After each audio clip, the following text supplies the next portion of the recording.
Dyn ni'n ail cydied yn y dosbarth i'r meirch ifanc yn adran y Merlod Mynydd Cymreig. Cytu bodlu y beirniad yn ffrog smotiog a'r het fawr ar y dde. Ac Owen Griffiths sydd yn gwylio'r adran yma gyda fi. Ac Owen, dyn ni gweld, mae'r rhan fwy o'r dosbarth, mae dipyn o cystadlu wedi bod yn barn does. Pob un wedi bod allan yn unigol.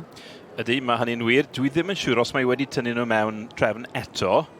Bosib bod wedi tynnu nhw mewn unrhyw drefn, ond mae wedi gofyn nhw fynd nôl amgylch y cylch i gerdded. So bosib mae nawr fydd hi yn ei gosod nhw am y tro cyntaf. Felly dyma'r meirch adran A ifanc, sef yr rhai i fyny i 8 oed. Wrth gwrs yn dilyn y dosbarth yma fydd y meirch hun hefyd, ac ar ôl y meirch hun mi fyddwn ni yn edrych ymlaen at brif bencampwriaeth yr adran A. Ian wir, a cwpan Captain Hwson bydd yn cael i roi i'r bencampwr, neu'r bencampwraig, gyda'r Merlod Mynydd Cymreig.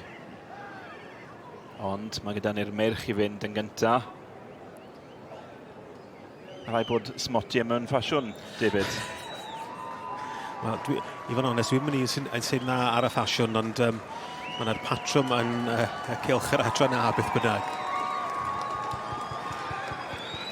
Wel, Charlotte Kilby dwi'n meddwl sydd wedi dod fewn yn gyntaf. Yeah, Spring Lane Dragoon. Ceffyl yma wnaethon ni sôn amdano fe'n gynharach, yn geffyl sy'n symud yn dda. Ceffyl sydd wedi cael lot o lwyddiant ar hyd y blynydde.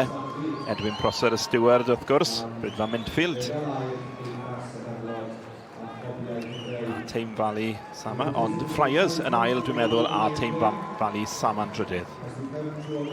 A rei, mae'n batrwm o gyffylau. Dych chi'n gweld y ffrant bach asgwrn wedi symud yn dda bob un ohonyn nhw. Y cyntaf a'r trydydd, wrth yr un march, dwi'n meddwl, Heniarth Cwynel, yn gyffylau marchogaeth, a'r un sy'n ail wedyn, hefyd yn fab i march dangyfrwy Uphill James Fox.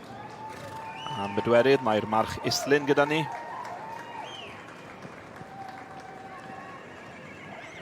Wel, Cytu Bodlu sydd y beirniad yn yr adran A, hi sydd yn dewis ac yn gosod y meirch ifanc yma yn y Merlod Mynydd Cymreig. Ddown ni nôl yn fuan iawn i weld diweddglo'r dosbarth.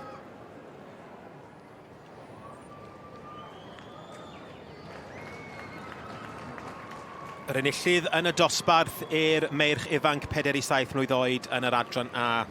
Charlotte Kilby yn dangos ar ran AJ Wales gyda'r march Spring Lane Dragoon.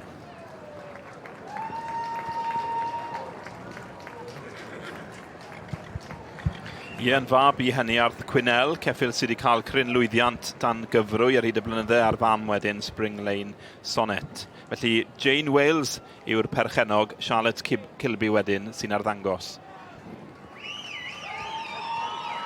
Yn yr ail safle tu ôl, dyn ni'n gweld Friars 4U. Yn berchnogaeth Brydfa Friar Sian a David Morris a Simon Charlesworth wrth gwrs yn dangos ar ei rhan nhw. Ie, David wedi torri gos, dwi'n clywed. Wedi cael dipyn anaf fel dwi'n deall.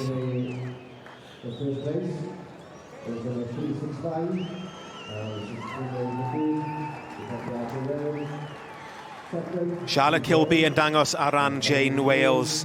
Enillydd y dosbarth i'r meirch ifanc yn adran y Merlod Mynydd, Spring Lane Dragoon.